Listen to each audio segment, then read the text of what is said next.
78% des salariés qui sont d'accord avec le fait que le CSE prenne le sujet à bras-le-corps, c'est quand même, voilà, c'était le principal signal qu'on voulait. Et j'ai l'impression qu'on a réussi à amener les autres élus. Et je pense qu'ils se rendent compte qu'ils savent qu'on doit faire des choses, mais ils se rendent compte qu'on peut le faire.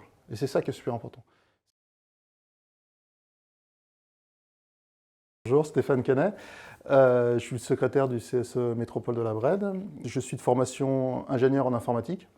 Moi, je fais partie d'un syndicat qui est l'UNSA, une UNSA de la Brède, puisque c'est un syndicat autonome.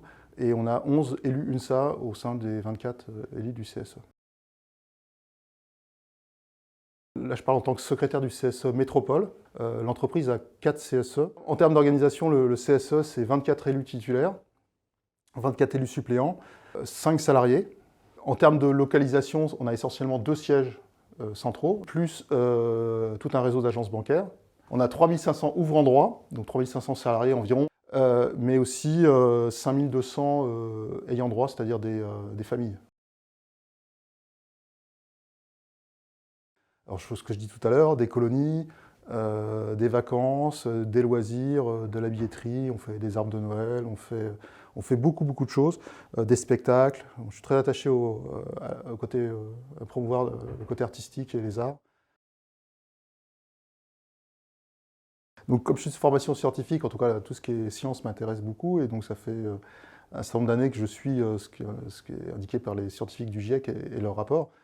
J'ai aussi 2 enfants qui sont assez grands et qui ont participé à des mouvements, été mobilisés sur l'écologie. Et puis aussi par mes collègues, parce qu'on échange quand même beaucoup entre collègues, et j'ai des collègues qui sont très impliqués sur le sujet.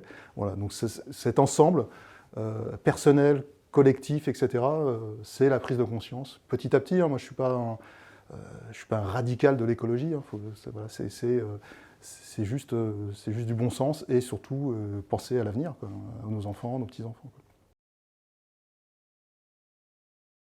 Comme je l'ai déjà dit, j'ai des collègues qui sont très impliqués personnellement sur le sujet et d'autres qui le sont moins.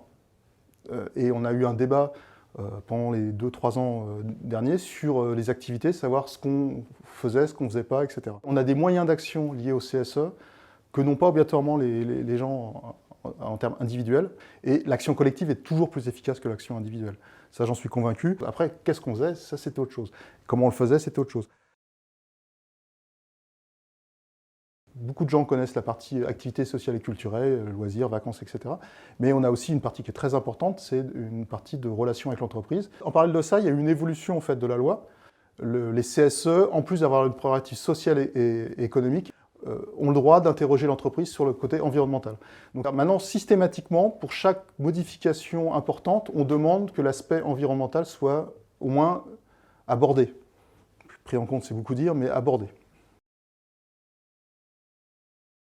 En début 2021, fin 2020, on a fait, entre nous, entre élus UNSA en particulier, on s'est réunis pour faire des groupes de réflexion sur les différents sujets. Et le sujet de l'écologie, bien sûr, en a fait partie.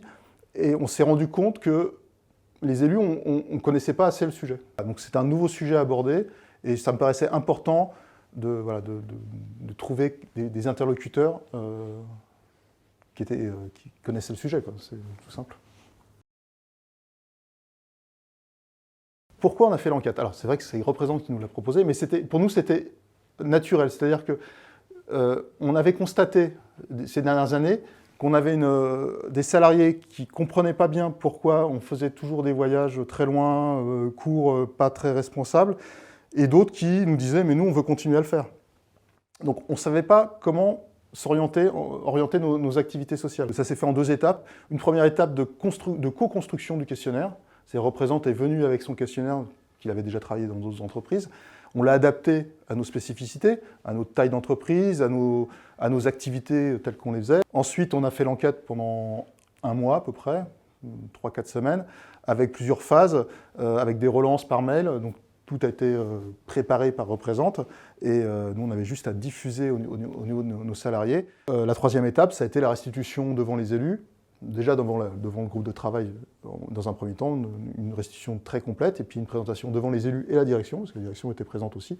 Très intéressée, la direction, par les conclusions de l'enquête aussi. On a eu une première réussite, c'est qu'il y a une certaine légitimité du CSE à agir. 78% des salariés qui sont d'accord avec le fait que le CSE prenne le sujet à bras-le-corps, c'est quand même, voilà, c'était le principal signal qu'on voulait. Ce qui était intéressant, c'était de voir sur quel item on pouvait agir, et les salariés voulaient qu'on agisse. Parce que nous, on pensait vraiment au voyage, ça apparaît dans l'enquête, mais ce n'est pas là vraiment où il y a le plus d'attentes.